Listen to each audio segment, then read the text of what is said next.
మామూలుగా 2014 తర్వాత నుంచి భారతదేశం రక్షణ విభాగంలో ఎలా పురోగతి చెందుతుందో గిరిధర్ గారు చెప్తూనే ఉన్నారు డిఫెన్స్ రౌండప్లో. ఇందులో ముఖ్యంగా వెపన్స్ సెగ్మెంట్లో భారతదేశం సొంతంగా తయారు చేసుకుంటున్న అస్త్రాలేంటి, దానివల్ల భారతదేశం ఎలా బలపడుతోంది అనేది ఆయన చాలా వివరంగా మనకు చెప్తూ ఉన్నారు. అలాంటి ఒక వెపనే ఈరోజు ఆయన చెప్పబోతున్నారు. దాని పేరే హైపర్సోనిక్ క్రూజ్ మిసైల్. అదేమిటి, దానివల్ల భారత్ ఎలాగా ప్రపంచంలోనే వన్ ఆఫ్ ద బెస్ట్ కింద నిలబడబోతోందో ఆయన మాటలోనే తెలుసుకుందాం. Sir, hypersonic cruise missile DRDO last వీకే టెస్ట్ చేసింది. దీనివల్ల మామూలుగా Bharat one of the very few nations ఈ మిసైల్ ఉన్న దేశంగా భారత్ అని అంటున్నారు. అంటే ఎందుకు సార్ ఈ మిసైల్ అంతా, దాని స్పెషాలిటీ ఏంటి, వేరే దేశాలకు సాధ్యం కానిది భారత్కి ఎలా అయింది సార్? అంటే మనకు క్రూజ్ మిసైల్ అంటే ఏంటి, బ్యాలిస్టిక్ మిసైల్ ఏంటి, మనం గత డిఫెన్స్ రౌండప్లో చర్చించుకున్నాం. మనం ప్రతి బ్యాలిస్టిక్ మిసైల్ కూడా హైపర్సోనిక్ అవుతుంది. అది అంటే దాని కంప్లీట్గా పడిపోయేటప్పుడు, అది టార్గెట్కి వెళ్ళేటప్పుడు దాని టర్మినల్ ఫేజ్లో, అంటే ఇక్కడి నుంచి ఫైర్ చేస్తే పైకి వెళ్తుంది, స్లో డౌన్ అవుతుంది, మళ్ళీ కిందికి వస్తుంది. గురుత్వాకర్షణ శక్తి వచ్చినప్పటికీ హైపర్సోనిక్ స్పీడ్ వస్తుంది. కానీ దాన్ని హైపర్సోనిక్ మిసైల్ అని మనం పిలవం. అలాగే ఏదైనా కానీ ఆకాశం నుంచి ఒక పర్టికులర్ స్పీడ్లో వస్తున్నప్పుడు గ్రావిటీ వల్ల అది ఇంకా పికప్ అవుతుంది. కానీ దీన్ని ఎందుకు మనం హైపర్సోనిక్ మిసైల్ అంటున్నాము అంటే కనుక, టేక్ ఆఫ్ అయిన కొద్ది క్షణాల తర్వాతనే అది హైపర్సోనిక్ స్పీడ్ పుంజుకుంటుంది. పుంజుకుని ఈ యొక్క రెడార్ యొక్క దాని యొక్క విజిబిలిటీకి తప్పించుకొని తిరగలిగినటువంటి కెపాసిటీ దానికి ఉంది. భూమి గుండ్రంగా ఉంటుంది మనకు తెలుసు. కర్వేచర్లో ఇక్కడ కనుక వాళ్ళు రెడార్ పెట్టుకొని ఉంటే కనుక రెడార్ చూపు ఈ పైకి ఉంటుంది. ఇక్కడి నుంచి మీరు ఫైర్ చేశారంటే ఈ రెడార్కి చిక్కకుండా ఇక్కడ దాకా వచ్చి ఇటు నుంచి వెళ్ళొచ్చు వాళ్ళు. కానీ బ్యాలిస్టిక్ మిసైల్ ఏమవుతుందంటే ఆ స్పేస్లోకి వెళ్ళే కొన్ని ఉంటాయి, ఎండోథర్మల్ ఎక్సోథర్మల్ అంటారు. కొన్ని స్పేస్ లోపల ఉంటాయి, కొన్ని స్పేస్ బయటికి వెళ్తాయి. కానీ ఈ రెడార్కి తప్పించుకోలేదు. రెడార్ ఒకసారి చూసిందంటే కనుక దాన్ని ట్రాక్ చేసి మళ్ళీ దాన్ని కౌంటర్ చేయగలిగినటువంటి కెపాసిటీ దానికి ఉంటుంది. కానీ హైపర్సోనిక్ మిసైల్ ఏంటంటే మ్యాక్ 3 వచ్చి సూపర్సోనిక్ మిసైల్, మన బ్రహ్మోస్ లాంటివి. ఇది మ్యాక్ 3 కంటే ఎక్కువ, మ్యాక్ 5 కంటే ఎక్కువ స్పీడ్లో వెళ్తుంది.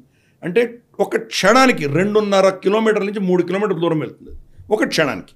అంటే ఎంత ఫాస్ట్గా వెళ్తుందో చూడొచ్చు మనం.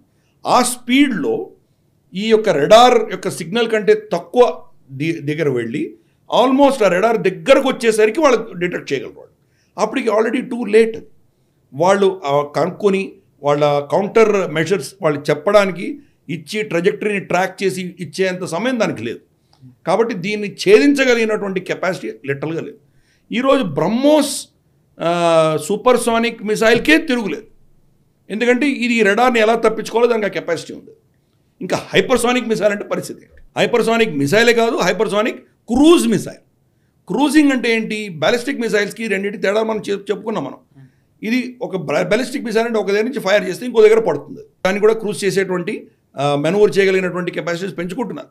కానీ క్రూజ్ మిసైల్ అంటేనే దాన్ని ఎక్కడ కావాలంటే అక్కడ తిప్పుకోవచ్చు. మనం టార్గెట్ ఇక్కడ ఉంటే మనం ఇక్కడ ఫైర్ చేస్తాం, వీడు ఇక్కడ దాన్ని కౌంటర్ చేసే ప్రయత్నం చేస్తాడు, సడన్గా మీడియర్ దాన్ని టర్న్ తిరిగి అక్కడ వెళ్ళి కొడుతుంది.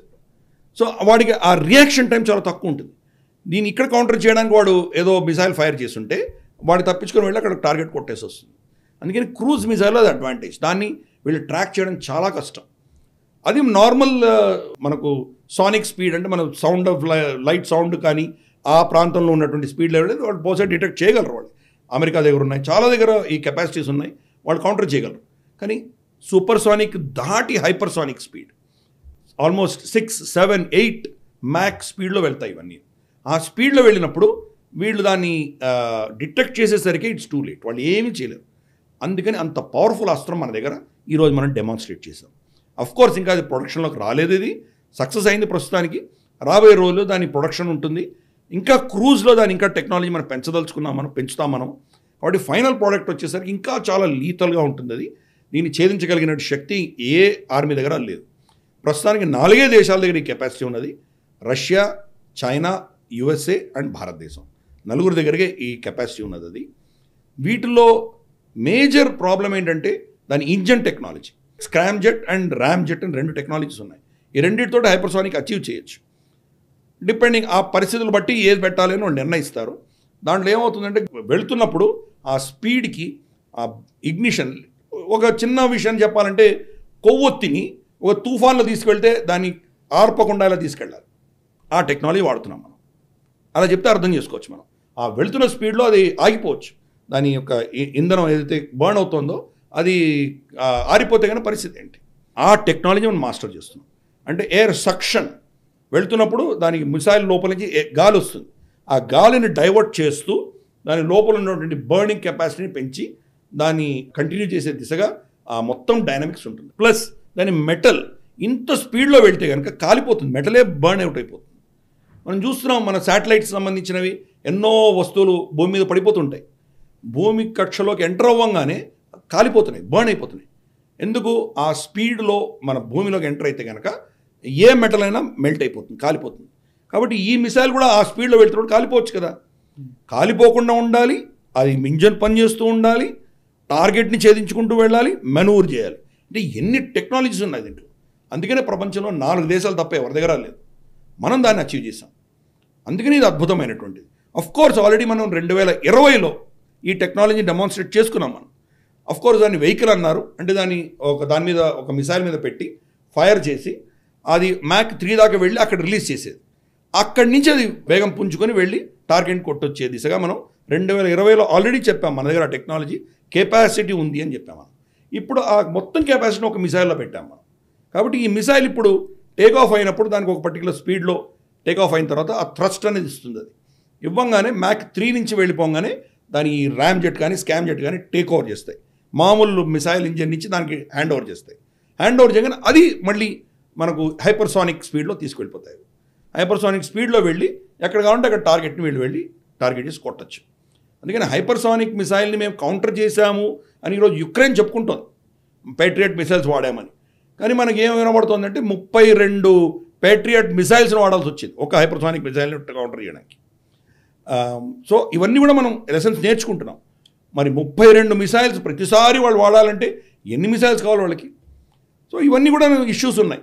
వాటిని ఎట్లా కౌంటర్ చేయాలన్న దిశగా కూడా మన సైంటిస్ట్ ఆలోచన చేస్తారు. ఆ మెనూవరబిలిటీని ఎలా చేయాలని కూడా చూస్తారు. మనం బాలాకోట్ కొట్టడమే వాళ్ళు మొత్తం పాకిస్తానీ రెడార్స్, చైనీస్ రెడార్స్ ఏమి అర్థం కాని పొజిషన్లో వెళ్ళి కొట్టొచ్చాం మనం. వాళ్ళు తెలుసుకునే సరే మనం కొట్టేసి బయటకు కూడా వచ్చేసాం మనం. కాబట్టి భారతదేశానికి ఆ కెపాసిటీ ఉన్నది. మన సైంటిస్టుల అద్భుతమైనటువంటి వాళ్ళ నైపుణ్యం వల్ల ఈరోజు రేపు హైపర్సానిక్ మిసైల్ మనం ఫైర్ చేశామంటే ప్రపంచంలో ఏమంటారంటే కౌంటర్ మిసైల్ టెక్నాలజీ కూడాను మనల్ని ఆపకుండా మనం వెళ్ళి కొట్టగలిగినటువంటి క్షమత మన దగ్గర ఉన్నది.